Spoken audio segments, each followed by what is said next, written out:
ঢাকা বিশ্ববিদ্যালয়ের ছাত্ররা যখন পয়লা জুলাই থেকে মূলত আমাদের আন্দোলনটা তারা হতে শুরু করে আমরা 5 জুলাই কমিটি ছাত্র আন্দোলনে প্ল্যাটফর্ম তৈরি করি এখানে আমরা একটা সমাবেশ করি যে আমরা সারা দেশে ওটা হলো সমিতি আন্দোলন পরবর্তীতে 15 জুলাই থেকে সরকার সরকার প্রতিটি আন্দোলনকে যেভাবে তারা বিরোধী করার চেষ্টা করে আমাদের চলে বল প্রয়োগ করে আন্দোলন দমাতে চেষ্টা করে সেই একই অবস্থা তারা আমাদের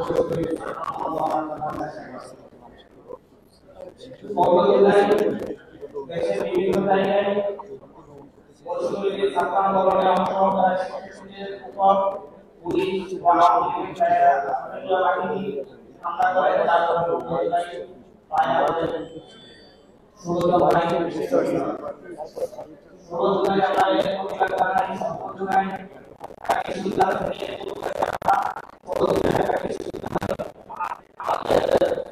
ভাই বোনদের উপর ব্যক্তিদের উপর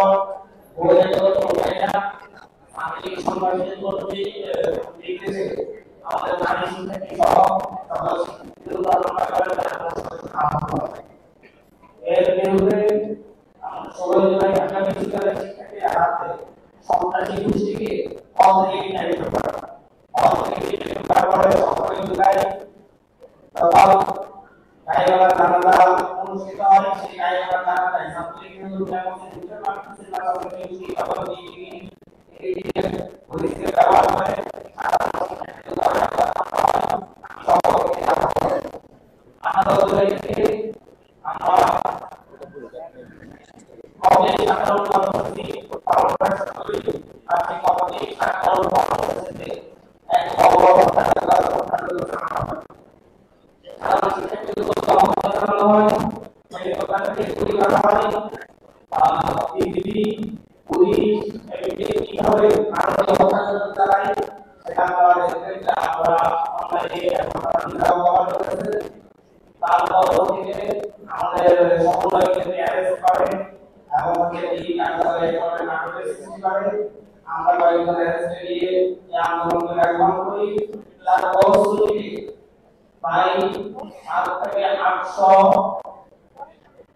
শহীদের রক্তের বিনিময়ে এবং হাজারো আহতদের রক্তের বিনিময়ে বাংলাদেশ একটি ফ্যাসিস্ট সরকার থেকে ফাঁসি এই জাতি মুক্তি পায়।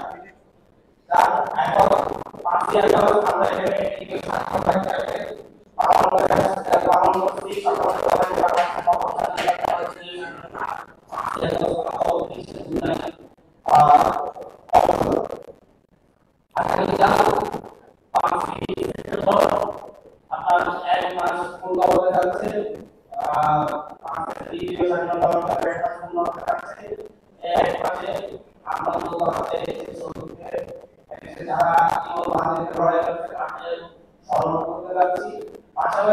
সারা দেশে যারা এই আন্দোলনে জীবন বাঁচিয়ে লড়াই করতেছে তারা এই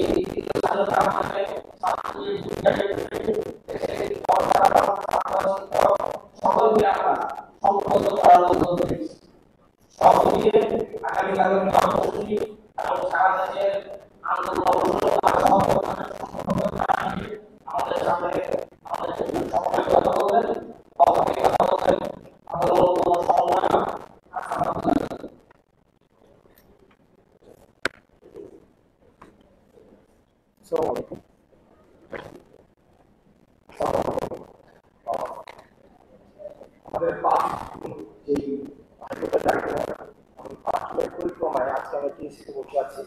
দীর্ঘ পরিক্রমায় ইতিহাসের একটা গুরুত্বপূর্ণ বাংলাদেশে নতুন করে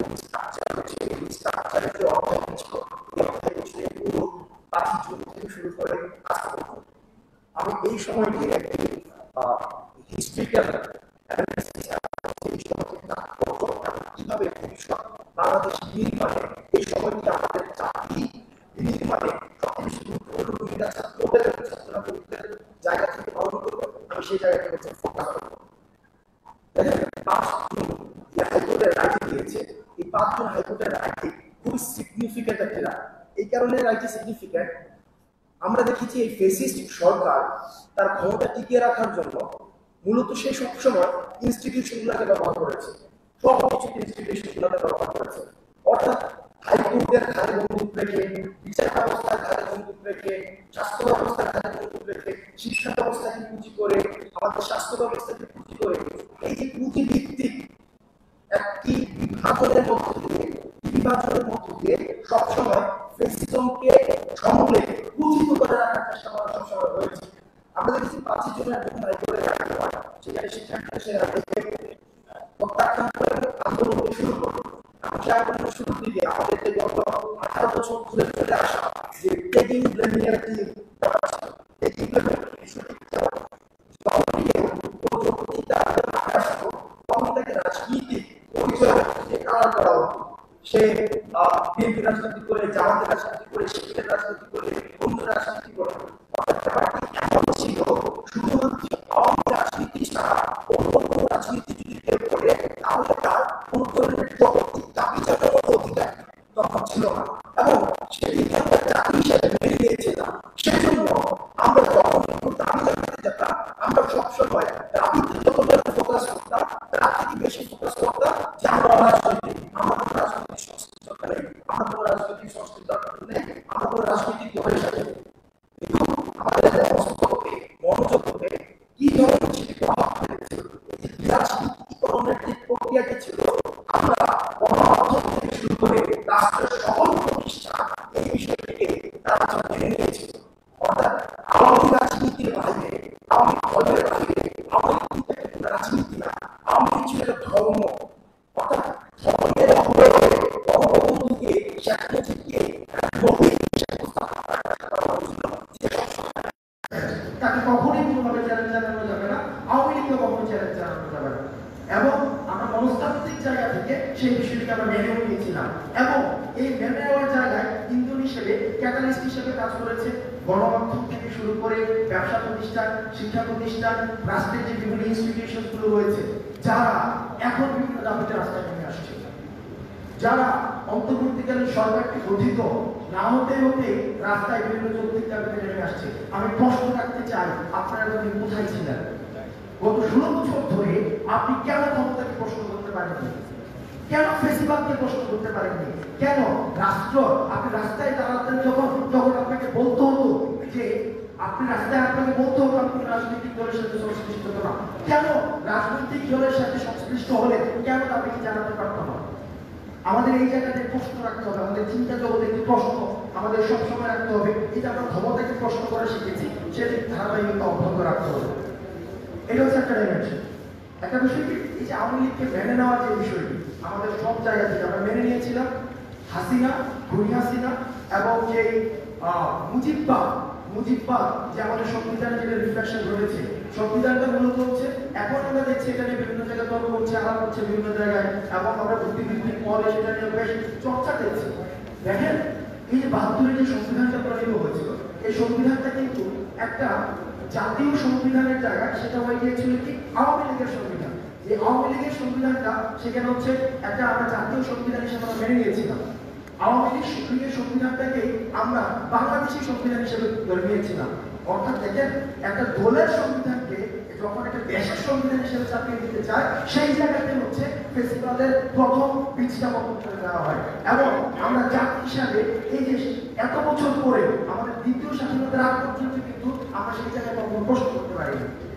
আমরা এই জায়গায় দাঁড়িয়ে আমরা মনে করি, যেহেতু আমাদের এই 24-এর দায় আমাদের রয়েছে, 24 এর বিনিময় মূল্য, এই বিনিময় মূল্য আমাদের এখনো পর্যন্ত হাজারেরও অধিক শহীদ হয়েছে এবং প্রত্যক্ষ পরোক্ষভাবে লক্ষাধিক আহত হয়েছে। কিভাবে? দেখেন, শুধুমাত্র যে আপনারা একটা প্রজন্মকে আপনারা মেন্টাল ট্রমার মধ্যে আপনারা ঠেলে দিয়েছেন। এই যে আপনাদের সামনে যারা রয়েছে, আপনারা ভাষা বুঝতে পারেননি। একটা প্রজন্ম, এই প্রজন্ম মেন্টাল ট্রমার, এই ড্রাইভার যারা 71-কে পুঁজি করে যারা মুজিববাদকে পুঁজি করে, যারা হাসিনাকে পুঁজি করে, শেখ মুজিবকে পুঁজি করে, যারা 24 পর্যন্ত ফেসিবাদকে টেনে নিয়ে এসছে, এই প্রজন্মকে এই মেন্টাল ট্রমার যে ফেলেছে সেটির দায়ভার তাদেরকে নিতে হবে। এবং সেটির দায়ভার তারা যদি স্বীকার না করে, তাদের দোষ যদি স্বীকার না করে, তাহলে পরবর্তীতে যে তাদেরকে রাজনীতিতে পুনর্বাসন যে চিন্তাটি করছে সেই চিন্তাটি তাদের বুমেরাং হবে। কারণ ফেসিবাদকে যারা পৃষ্ঠপোষকতা দিয়েছে, ফেসিবাদের যারা সুবিধা দিয়েছে বিভিন্ন ফর্মে, কারণ আওয়ামী লীগ প্রথমেই বলেছে দল ছিল না, কিন্তু এটা একটা ধর্ম ছিল। এই আওয়ামী লীগের ধর্মের অনেকগুলো জনরা ছিল। আওয়ামী লীগ কালচার ছিল, আওয়ামী লীগ মিডিয়া ছিল, আওয়ামী লীগ ইনস্টিটিউশন ছিল, আওয়ামী লীগ পোশাক ছিল, আওয়ামী লীগের খাবার দাবার ছিল। আপনি দেখবেন পাকিস্তানি মুরগি, আমরা দেখেছি যে এই যে দেখেন এটা বন্ধ করতে বিশাল একটা, আমরা এটাকে স্বাভাবিকভাবে মেনে নিয়েছিলাম। আমরা ইলিশ বাণিজ্যে চলেছি, ইলিশ দিয়ে রাজনীতি করা হয়েছে। অর্থাৎ আমাদের প্রত্যেকটা টুলস, ইনস্ট্রুমেন্ট এই ফেসিজমকে মাথার মগজে যেভাবে ছেড়ে বসেছে, ধরে বসেছে, এইটার সমুৎপাদন করতে হলে আমাদেরকে যে কাজটা করতে হবে সেটা হচ্ছে আমাদের ইউনাইটেড থাকতে হবে। আমাদেরকে কিভাবে ইউনাইটেড থাকতে হবে? দেখেন, যখন কনস্ট্রাকশন ডিস্ট্রাকশন হয়, কোনো কিছু ডিস্ট্রাকশনের সময় সবাই এক হয়ে যায়, কিন্তু কনস্ট্রাকশন যখন ঘটতে যায় তখন সেখানে বিভাজনের রাজনীতি সৃষ্টি করা হয়। যেমন আমরা দেখেছি যখন 47 দেশটাকে ভাগ করার কথা ছিল, তখন আমরা দেখি সবাই এক হয়ে গিয়েছিল। 71 মুক্তিযুদ্ধ হয়েছিল, সবাই এক হয়ে গিয়েছিল। আবার 24 যখন গুলি ফেসিবাদকে আমরা প্রথম ঘটাতে চেয়েছিলাম, সবাই এক হয়ে গিয়েছিল। যখনই এখন আমরা বিনির্মাণের দিকে যাচ্ছি, পুনর্গঠনের দিকে যাচ্ছি, তখন আমরা দেখছি আবার বিভাজনের যে রাজনৈতিক যে টুল সেটাকে আবার ইনজেক্ট করার চেষ্টা করা হচ্ছে। কিন্তু আমরা ছাত্র নাগরিকদের পক্ষ থেকে আপনাদেরকে বলতে চাই, আপনারা যারা বুদ্ধিবৃত্তিক মহলে ফেসিবাদের রাজনীতি পুনর্বাসন করতে যাচ্ছেন, আপনারা ফেল মারছেন অনেক আগে। এই ছাত্র নাগরিক যাদেরকে আপনারা সিজলেস টাইমের জন্য আপনারা মেন্টাল ট্রমার মধ্যে ফেলে দিয়েছেন, তাদের রাজনৈতিক চিন্তাধারা বিকশিত হওয়ার পথটাকে আপনারা রুদ্ধ করে দিয়েছেন, সেটির দায়ভার আপনাদের নিতে হবে। সেটির দায়ভার যদি আপনারা না নিয়ে আবার যদি রাজনীতি করার, পুনর্বাসন করার চিন্তা করেন, তাহলে সেক্ষেত্রে এই ছাত্র নাগরিক যারা শহীদ হয়েছে, আমরা ফিল করি তাদের কাছে আমাদের জবাবদিহিতা রয়েছে, তাদের কাছে আমাদের দায়বদ্ধতা রয়েছে।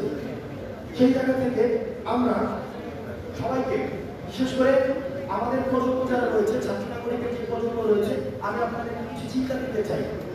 এই যে আওয়ামী ধর্ম প্রতিষ্ঠিত করেছিল, বঙ্গবন্ধুকে ভবিষ্যৎ দেখানোর চেষ্টা করা হয়েছিল, পলিটিক্যাল কার্ড, সেটিকে চ্যালেঞ্জ করার জন্য আমাদের রাজনৈতিকভাবে ব্যাপকভাবে আমাদের চিন্তা জগৎকে উন্মুক্ত করতে হবে।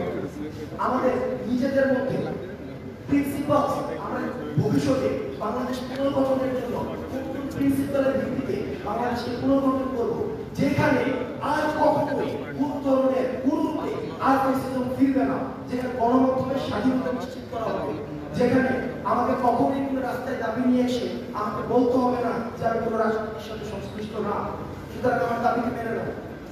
এই ধরনের রাষ্ট্র ব্যবস্থাকে নিশ্চিত করার জন্য আমাদের কিছু ভ্যালুস ক্রিয়েট করতে হবে, আমাদের প্রিন্সিপালস ক্রিয়েট করতে হবে, যে প্রিন্সিপালসের ভিত্তিতে, ভ্যালুসের ভিত্তিতে, যেখানে ছাত্র নাগরিকের অংশগ্রহণের ভিত্তিতে সেটা লিগেসিটি মেনটেন করতে পারবো, এবং আমাদের বাংলাদেশকে পুনর্গঠনের একদম চূড়ান্ত বাংলাদেশে আমরা নিশ্চিত করতে পারবো। সেই জায়গাতে আমাদের প্রথম থেকে কি করতে হবে, আমাদেরকে ইউনাইটেড থাকতে হবে। মাথায় রাখতে হবে, গতকাল আমরা যেটা দেখেছি, যারা গণমাধ্যমের স্বাধীনতায় ক্ষমতা না আসতে বিশ্বাস করে না, বিভিন্নভাবে চাপে ধরতে চায়, গণমাধ্যমের হামলা করে তারা যখন ক্ষমতায় যাবে, ক্ষমতার শান্তি পাবে, তাদের কাছে গণমাধ্যমের স্বাধীনতা, বাক স্বাধীনতা এগুলো কিভাবে হচ্ছে রক্ষা পাবে। আপনাদের ভাবতে হবে এই গণমাধ্যমের দায়ভার।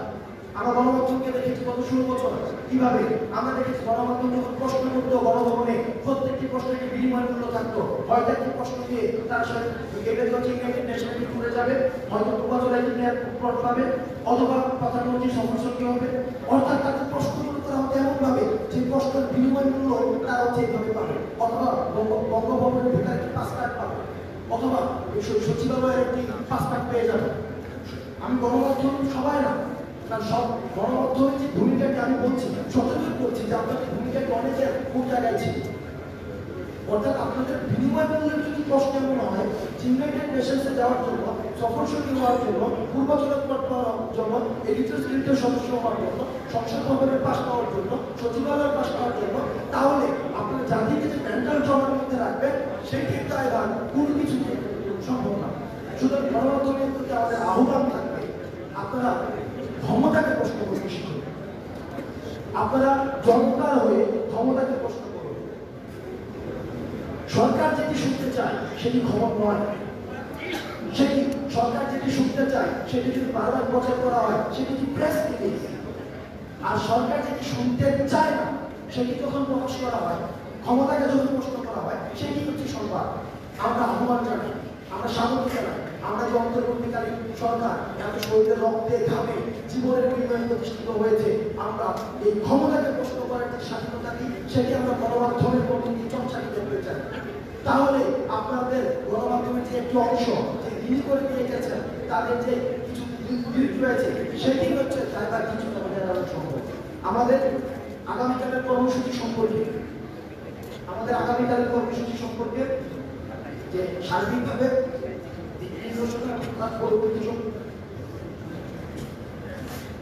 ধন্যবাদ আব্দুল্লাহকে বক্তব্য সুন্দর বক্তব্য রাখার জন্য, আলোচনা রাখার জন্য।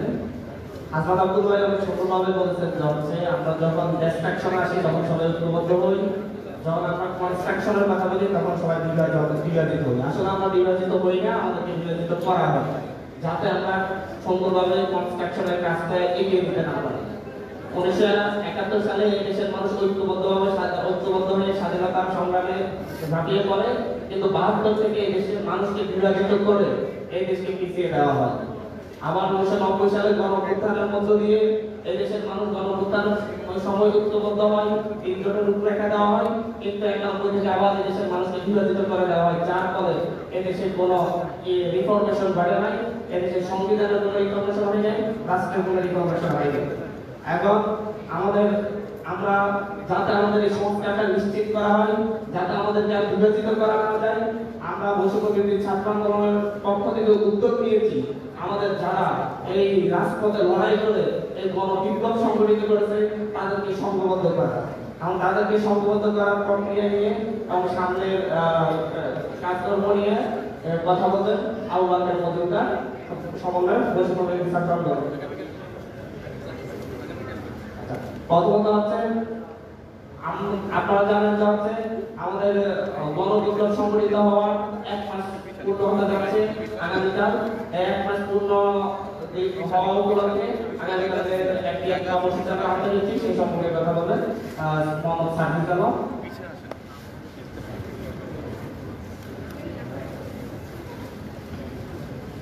আগামীকালকে 5 সেপ্টেম্বর মাসের 5 তারিখ,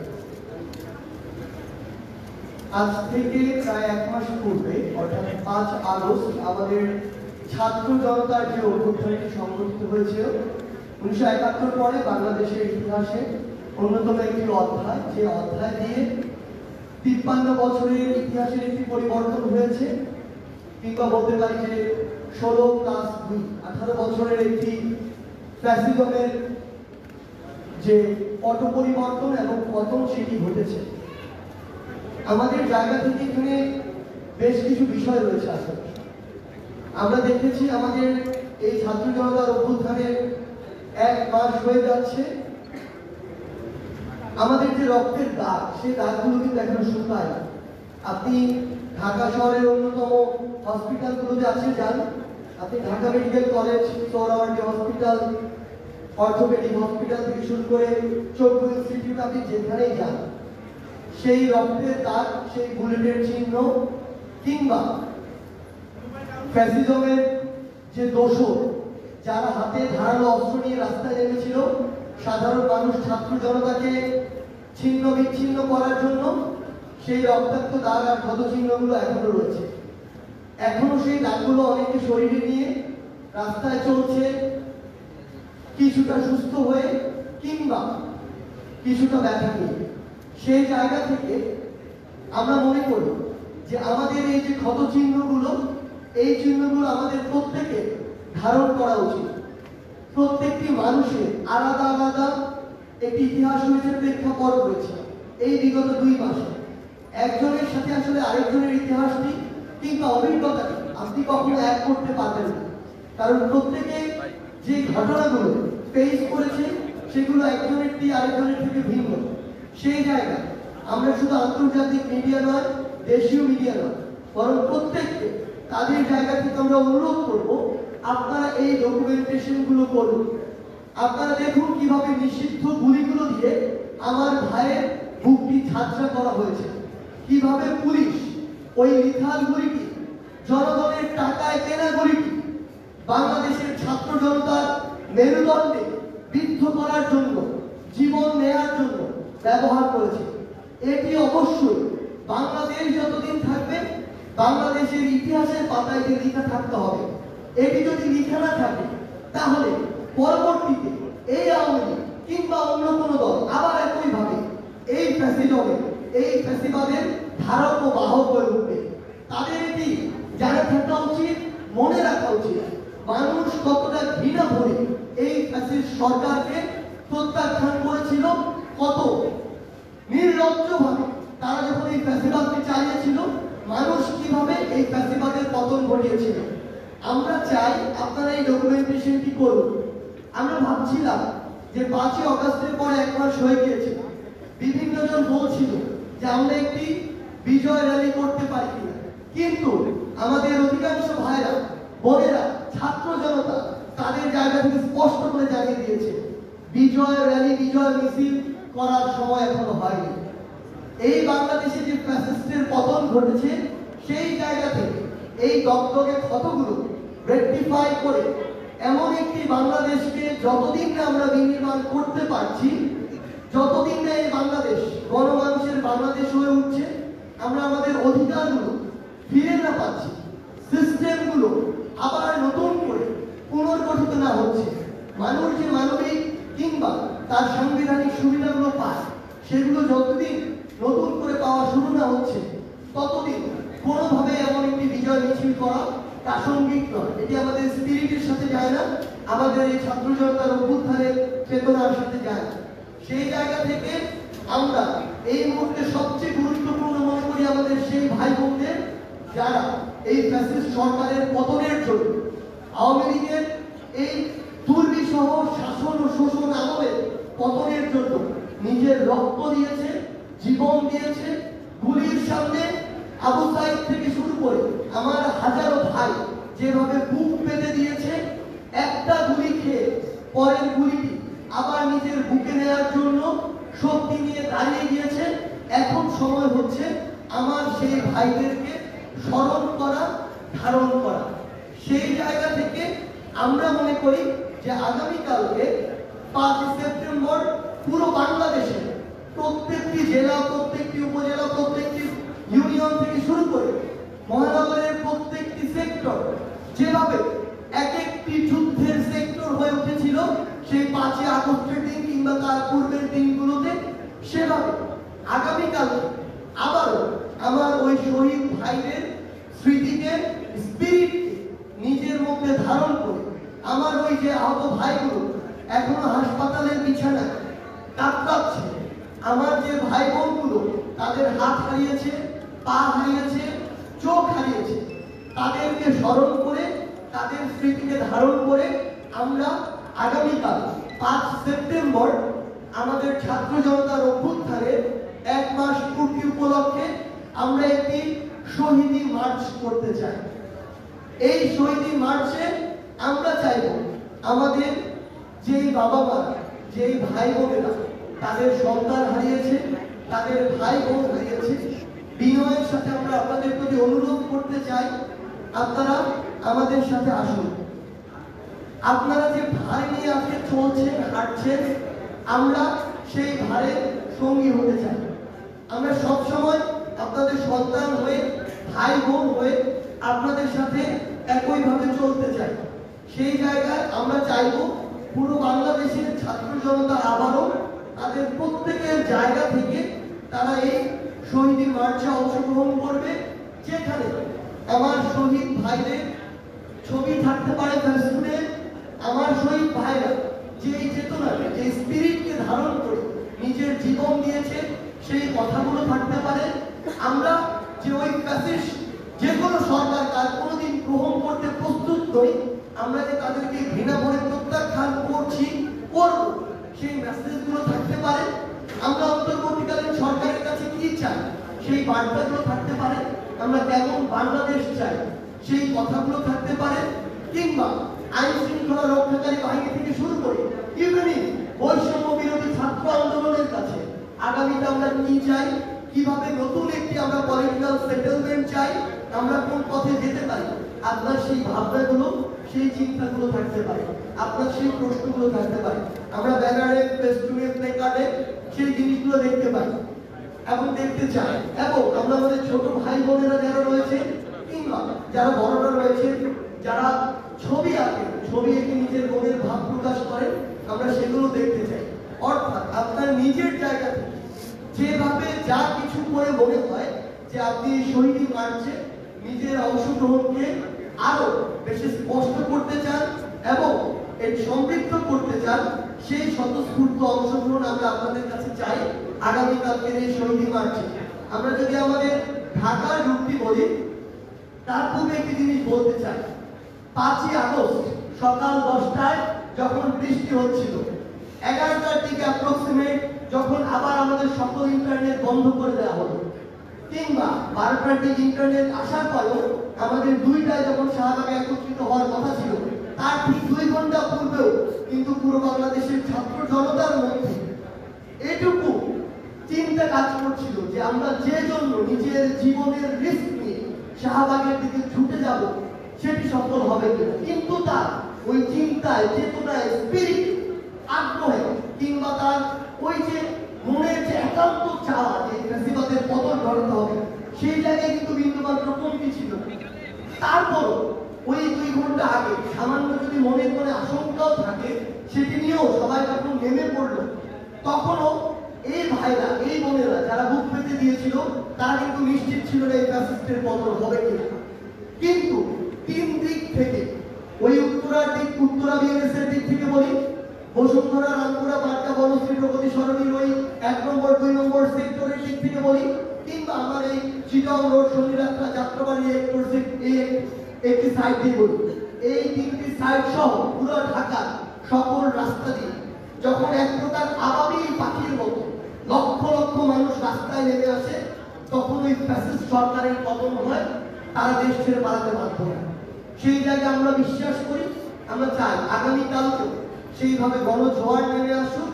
এবং আমরা আমাদের জায়গা থেকে একটি জিনিস বলতে চাই, যে যেখান থেকে যেভাবে পারে আমাদের ঢাকায় সেন্ট্রাল আমাদের এই শহীদ মার্চটি শুরু হবে ঢাকা বিশ্ববিদ্যালয়ের রাজু ভাস্কর্যের সামনে থেকে।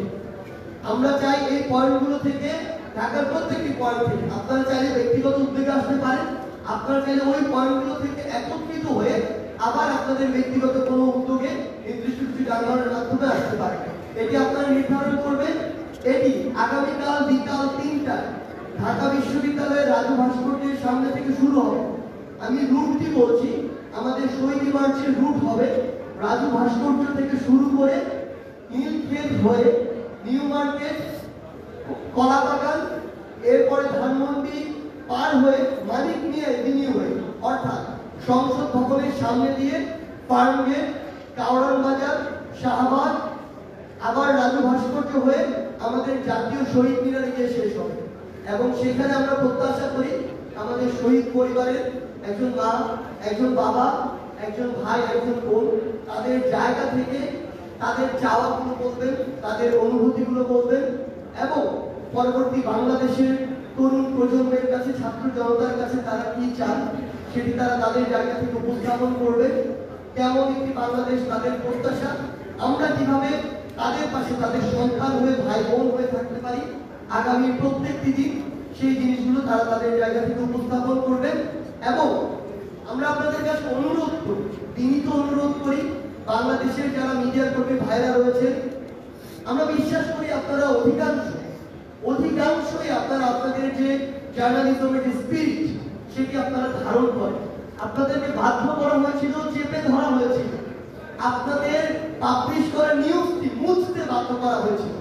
আমরা আমাদের আন্দোলনের সময় দেখেছি সত্যি একটি হেডলাইন যখন দিয়েছে কয়েক মিনিট পরে সেটি মুছে দেওয়া হয়েছে। কোন ফ্যাসিস্টের চাপে এগুলো করা হয়েছে এটা আমরা জানি, কিন্তু এখন আপনাদের এই বাধাগুলো নেই। আমরা চাই আপনারা হসপিটালগুলোতে যান, আমাদের যে ভাই বোনগুলো এখন কাজ পাচ্ছে এই ডকুমেন্টেশনগুলো আপনারা করুন। এগুলো ইতিহাসের সবচেয়ে বড় অংশ হয়ে থাকবে।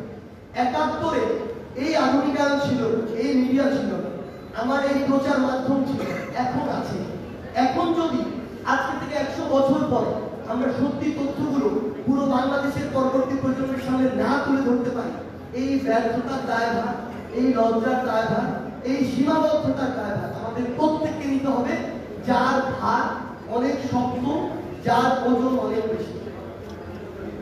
এই পর্যায়ে আমরা আমাদের আগামীকালকের কর্মসূচির পরে ৬ তারিখ থেকে ঢাকা সহ পুরো বাংলাদেশে আমরা কিভাবে আগাবো, বৈষম্য বিরোধী ছাত্র আন্দোলনের পরবর্তী কর্মপরিকল্পনা বা রূপরেখা কি হতে পারে সে বিষয়ে কিছু বলার জন্য অনুরোধ করছি বৈষম্য বিরোধী ছাত্র আন্দোলনের অন্যতম সমন্বয়ক আবু বাকির মজুমদারকে।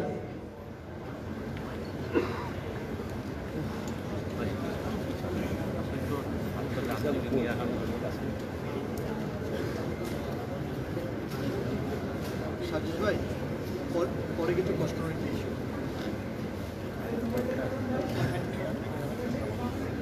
প্রথমে শ্রদ্ধা করে স্মরণ করছি জুলাই শহীদদের এবং যারা হাসপাতালে কাজ করছেন, যারা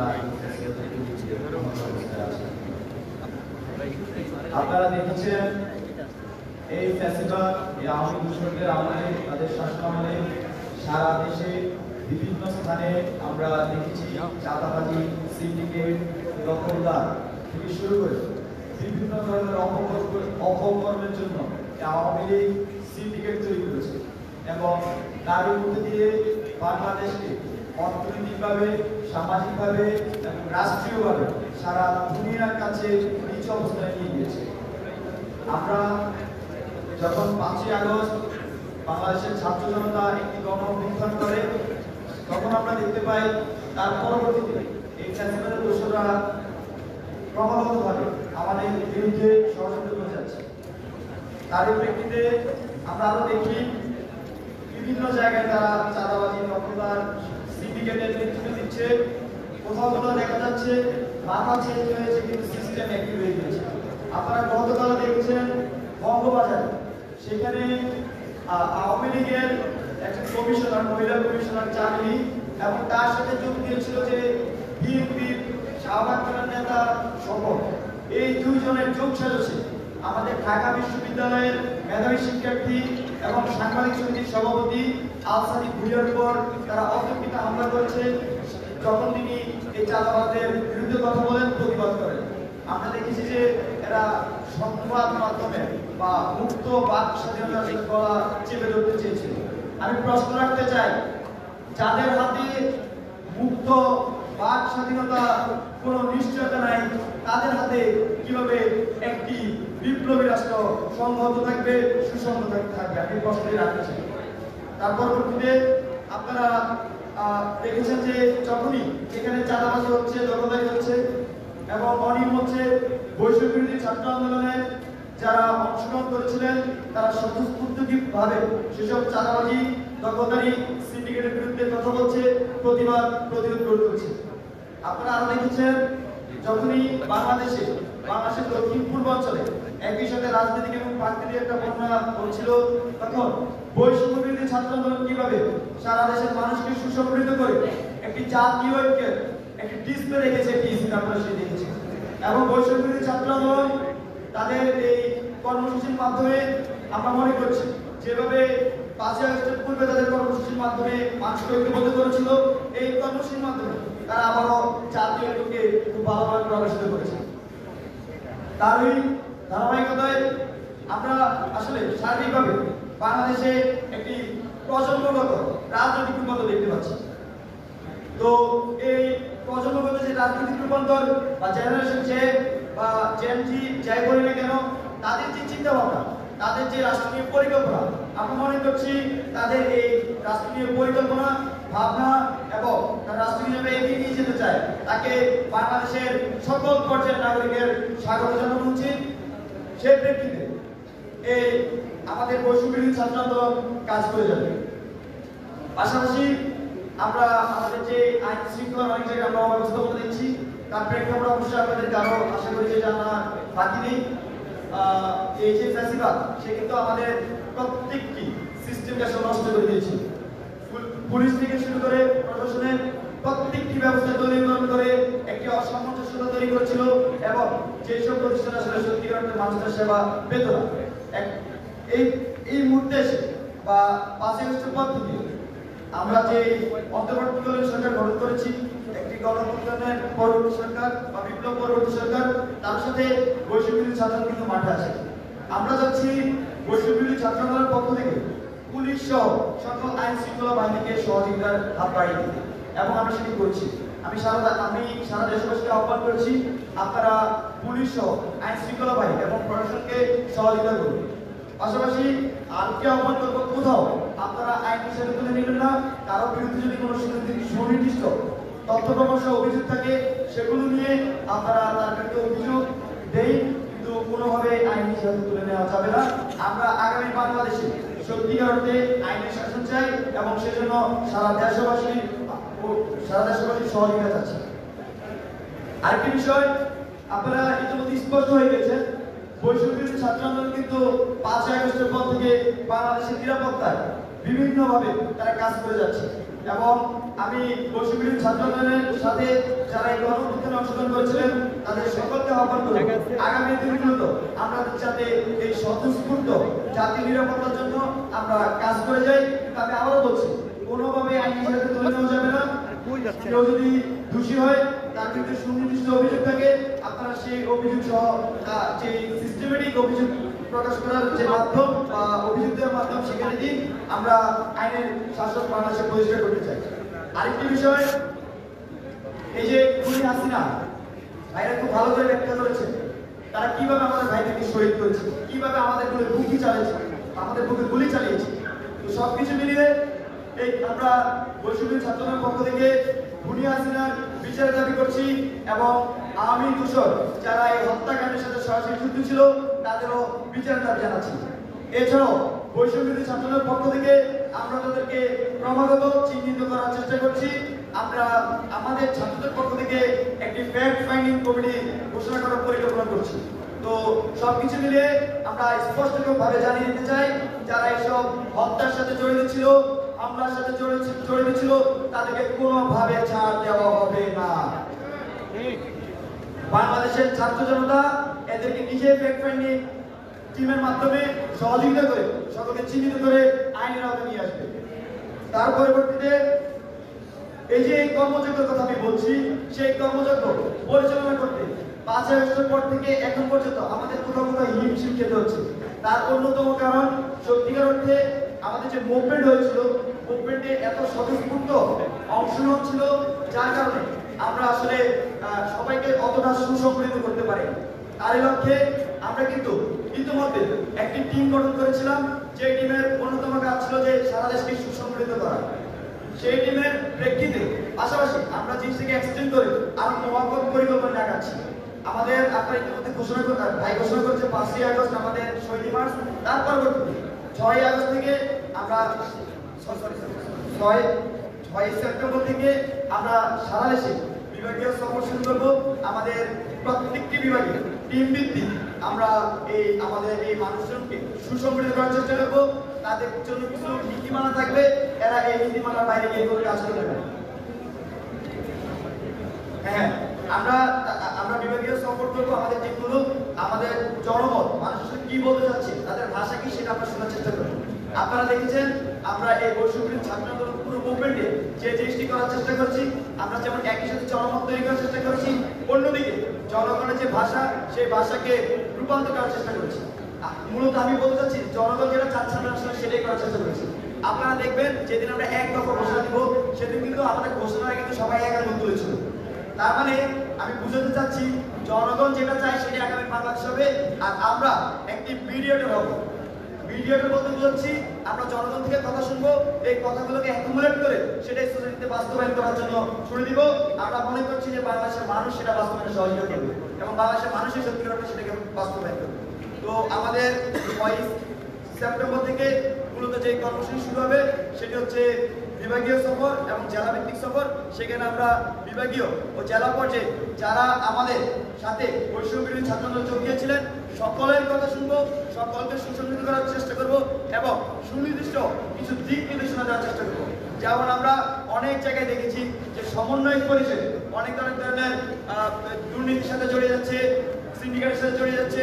সত্যিকার অর্থে আমি আবারই স্পষ্ট করতে চাই, আমরা বারবার স্পষ্ট করেছি আমাদের শুধুমাত্র কয়েকটি কমিটি ঢাকা বিশ্ববিদ্যালয় সহ জগন্নাথ, জাহাঙ্গীরনগর, চট্টগ্রাম এরকম অল্প কয়েকটা কমিটি শুধু আমরা অথরাইজ করেছি। এর বাইরে আমরা আসলে কোনো সেরকম কোনো কমিটি দিই, জেলা ভিত্তিক আমরা কোনো কমিটি দিই। তো যারা এরকম জেলা ভিত্তিক বা এলাকা ভিত্তিক সমন্বয় পরিচিতি এইসব সাথে জড়িত হচ্ছে তারা আমরা মনে করছি তারা আমাদের লোক না, তারা আসলে আমাদেরকে প্রশ্নবিদ্ধ করার জন্য এই কাজ করছে। তো কেউ যদি কোথাও এই ধরনের হীন পরিচয় দিয়ে বা হীন কাজ করার জন্য আমাদের পরিচয় ব্যবহার করে তাদেরকে আপনারা সতর্ক করে দেবেন এবং চেষ্টা করবেন যে তাদেরকে আইনের হাতে তুলে দেওয়ার জন্য। আর সাংবাদিক বন্ধুদেরকে অনুরোধ করবো এই বিষয়টি যাতে সুস্পষ্টভাবে একটু প্রচারণা করা হয়। আসলে দেশবাসী অনেক সময় আমাদেরকে ভুল বুঝতে পারে, কিন্তু সত্যিকার অর্থে যারা এই আজকে চেয়ারে বসে আছে বা যারা এই আন্দোলনের সাথে সংশ্লিষ্টভাবে ছিল বা অথরাই তারা কেউ আসলে এসবের সাথে জড়িত না। আমরা একটি ঘটনা দেখেছি, এই জগন্নাথ বিশ্ববিদ্যালয়ের সহসমন্বয় করেছে একজন দুর্ব্যবহার করতে, সে আসলে পূর্বে ছাত্রলীগ করতো আমরা সেটা শুনেছি, এবং হচ্ছে সে আমাদের তো অথরাইজ কেউ না, শুধু পরিচয়টি ব্যবহার করছে। তো সবকিছু মিলিয়ে সবাইকে যে তথ্যটি দিতে চাচ্ছি সেটি হচ্ছে বৈষম্য বিরোধী ছাত্র আন্দোলন নতুন করে সারা দেশে পুনর্গঠিত হবে এবং সেটি খুব সিস্টেমেটিক্যালি পুনর্গঠন হবে। তাদের প্রধান কাজ এখন কথা হচ্ছে কেন পুনর্গঠন হবে, প্রশ্নটা কেন কেন হয়। তাদের প্রধান কাজ হচ্ছে চাঁদাবাজি, সিন্ডিকেট, দখলদারি, দুর্নীতির বিরুদ্ধে অবস্থান নেওয়া। এবং আমরা 5ই আগস্টে এই যে সহস্রাধিক জীবন এবং লক্ষাধিক আহতের বিনিময়ে একটি নতুন স্বাধীনতা পেয়েছি, যে নতুন বিপ্লব করেছি, সেই নতুন বিপ্লবকে রক্ষার লক্ষ্যে তারা কাজ করে যাবে। আর মূলত এটাই আমাদের মূল প্রতিরোধ। আমি আবার বলছি, চাঁদাবাজি, সন্ত্রাস, দুর্নীতি প্রতিরোধ এবং বিপ্লব রক্ষার লক্ষ্যে আমাদের এই নতুন কর্মপরিকল্পনা এবং বৈষম্য বিরোধী ছাত্র আন্দোলন সারা দেশে প্রত্যেকটি জেলা উপজেলায় এই লক্ষ্যে কাজ করে যাবে। ধন্যবাদ সবাই। আচ্ছা, একটু আমাদের হচ্ছে স্বাস্থ্য নিয়ে একটু ব্রিফ আছে। এই কমিটিতে আমাদের অন্য কমিটি সমর্থন করেছেন তারেক, সে তার জায়গা থেকে আমাদের এই ব্রিফটুকু দিলেন, কারণ বেশ কিছু দিন আসলে ক্লিয়ারিফিকেশনের প্রয়োজন আছে।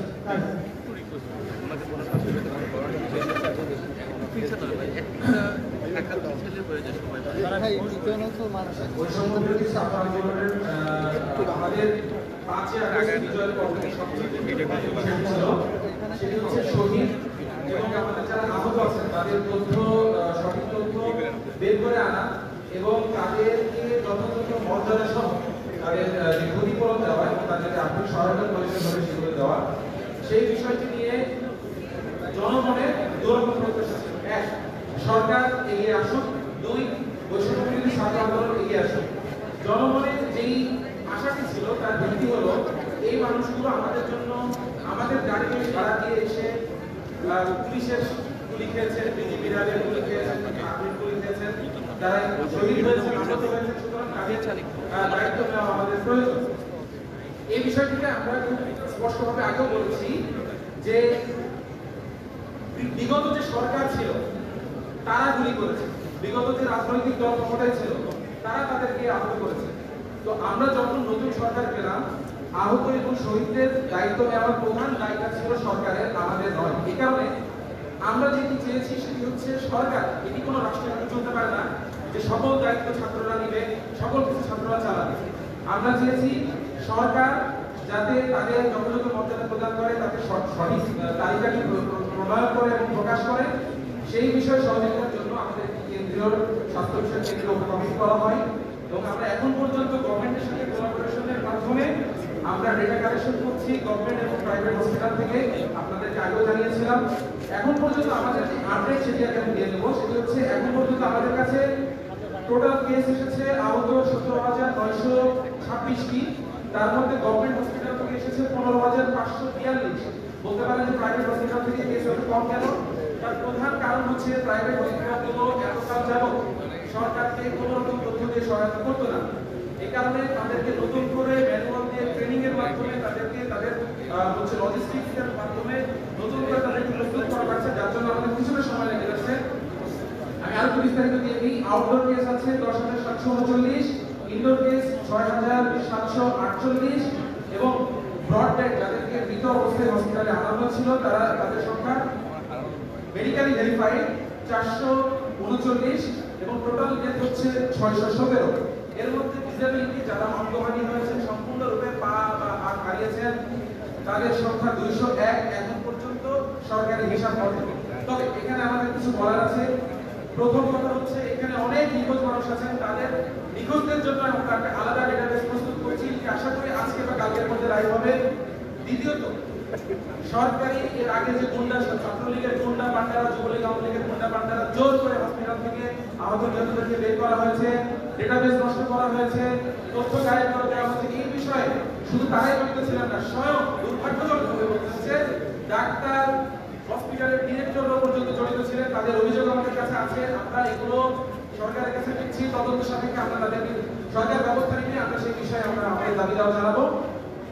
আর একটা বিষয় বলতে চাই, যাদের হচ্ছে যে বিষয়টি বলতে চাচ্ছিলাম সেটা হচ্ছে এই যে কেসগুলো যারা আমাদের এই অফিসিয়াল লিস্টে আসছে না, তাদেরকে আমরা কিভাবে ইনক্লুড করবো এই বিষয়ে আমরা দুইটা সরকারিভাবে একটি ব্যবস্থাপনা করেছি। সেটি হচ্ছে প্রত্যেকটি উপজেলা, জেলা এবং বিভাগীয় পদ্ধতিতে 3 ধাপে প্রথমে আমাদের ভেরিফিকেশন করা হবে।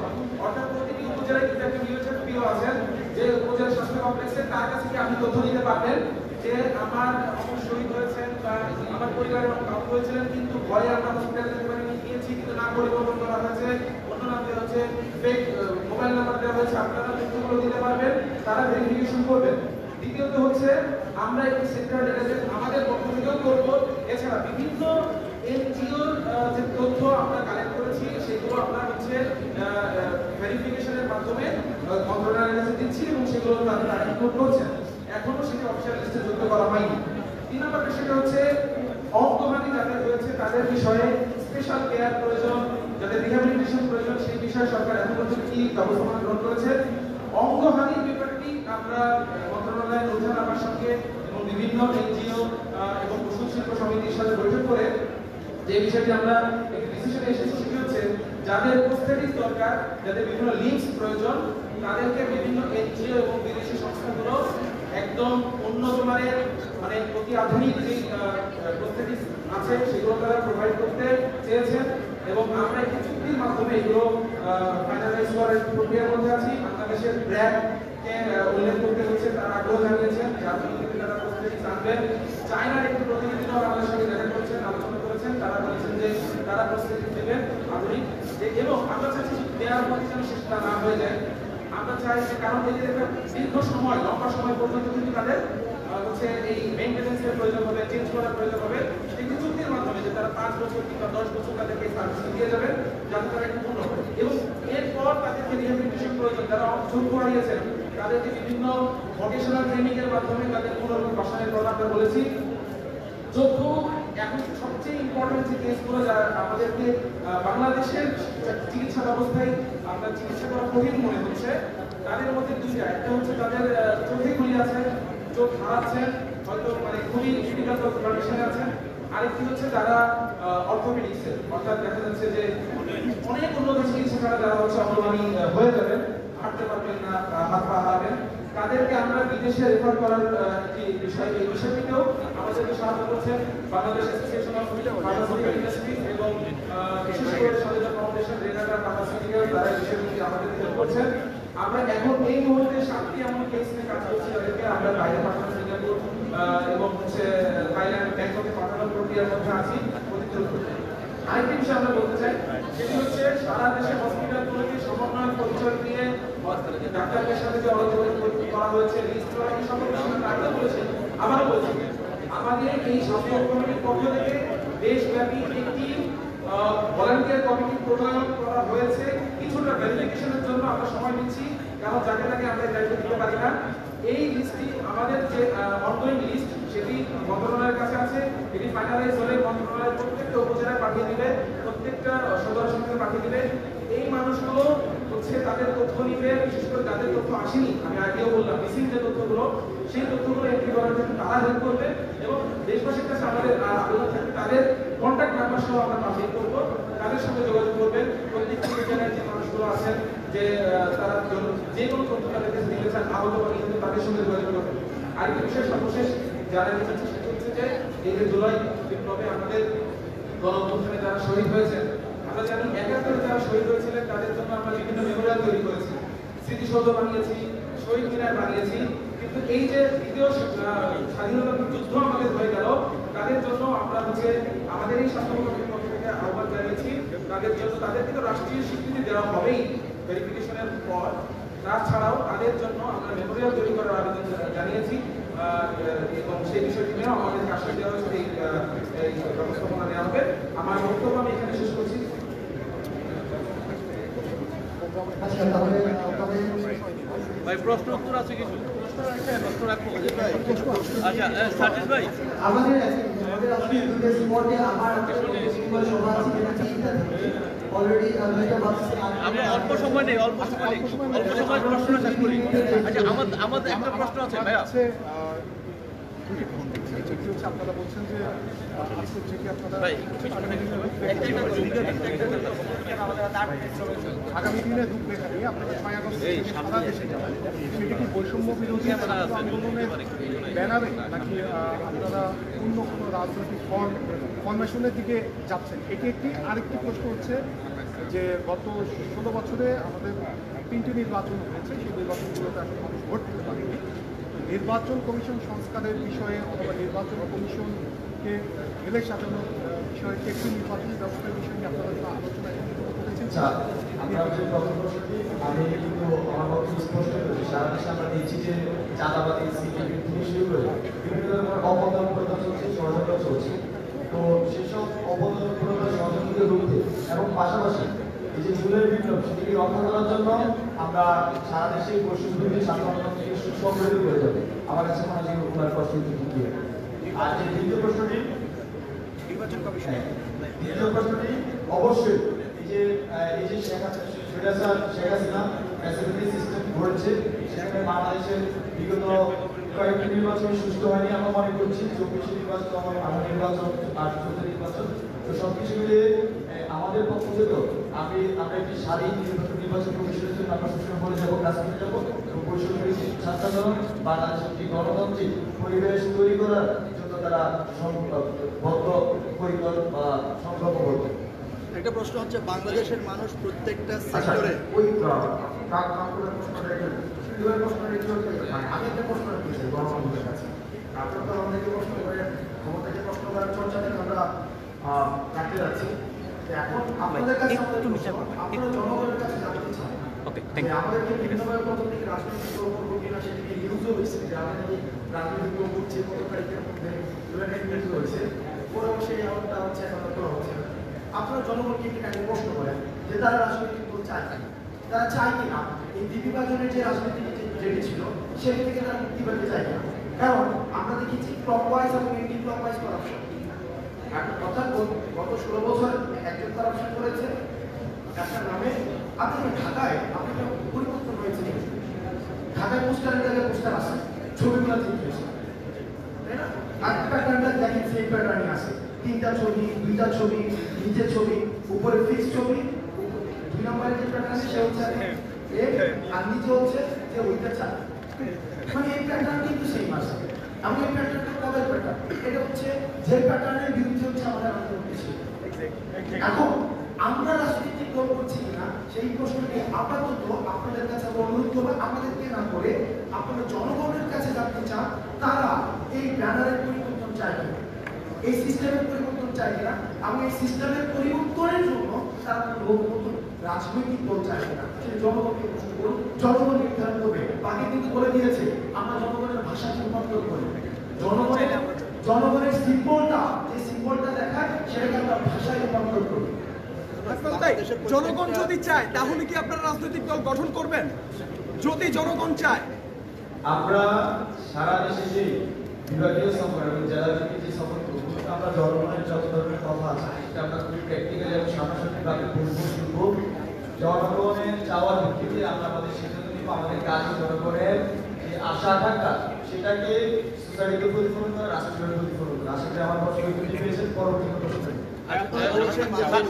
সেক্টরে সংস্কার চাই, কিন্তু বর্তমানে এতদিন পরেও দৃশ্যমান কোনো সংস্কার দেখা যাচ্ছে না। এক্ষেত্রে মানে কি পদক্ষেপ হবে? কতদিন হলো? মানে কতদিন বলতে এটা যদি এফেক্টিভ ভাবে দ্রুত না হয় তাহলে হচ্ছে কি, একটা জিনিস আপনাদেরকে জাস্ট স্পষ্ট করে বলবো, বিগত 16 বছর আওয়ামী লীগ শেখ হাসিনা বাংলাদেশে যে ক্ষতিটা করেছে, এটা আসলে আমাদের সিস্টেমগুলোকে ধ্বংস করে দিয়েছে। এই কথাটা যদি বলি, এটা একটা সারফেস লেভেলের কথা। আপনাকে যদি প্রশ্ন করা হয় এই সিস্টেমগুলো কাদের দ্বারা পরিচালিত হতো, এই সিস্টেমগুলো এই দেশের মানুষ দ্বারা পরিচালিত হতো।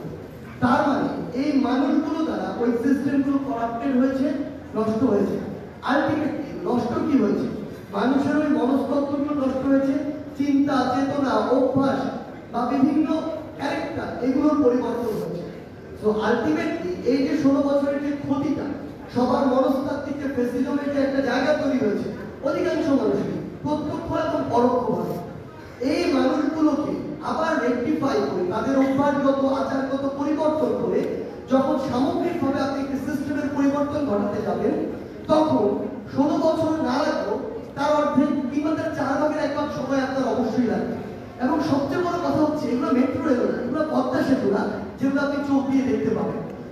এই ক্ষতিগুলো এমন অবস্তুগত অদৃশ্য ক্ষতি, যেই ক্ষতিগুলো চোখে দেখা যায় না, কিন্তু এগুলোর ইম্প্যাক্ট অনেক বেশি, অনেক দীর্ঘমেয়াদী।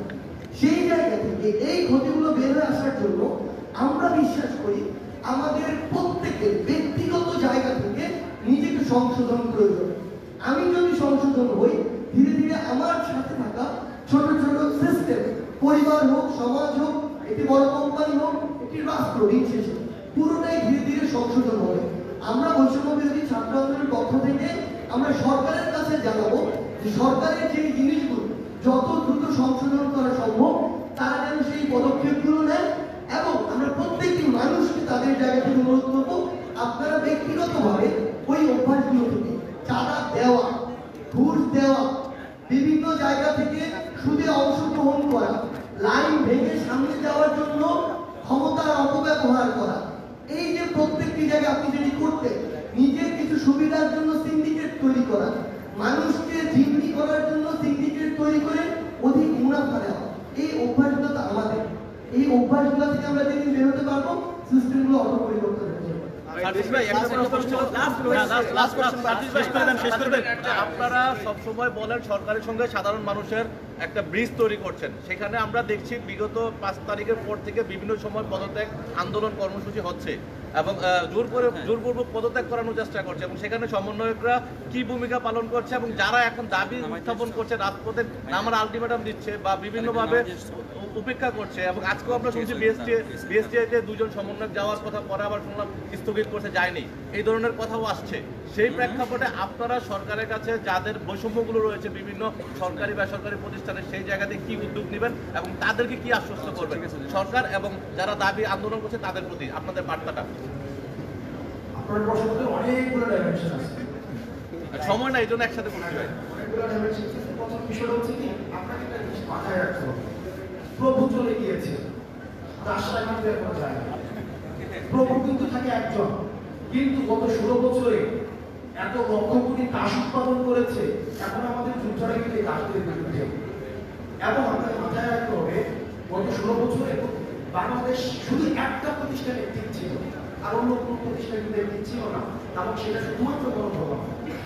এখন আমাদেরকে গণভবন ছাড়া অন্যান্য যত প্রতিষ্ঠান রয়েছে সেগুলোকে আবার রিঅ্যাক্টিভেট করতে হচ্ছে, এবং সেটার জন্য সময় লাগবে, এবং আমরা জনগণের ভাষাটা রূপান্তর করছি এবং সেটা করতে থাকবো। আমি সব সময় ধন্যবাদ। Thank you so much. ঠিক আছে। ভাই, এটা নেওয়ার সময় ফেলে দিয়ে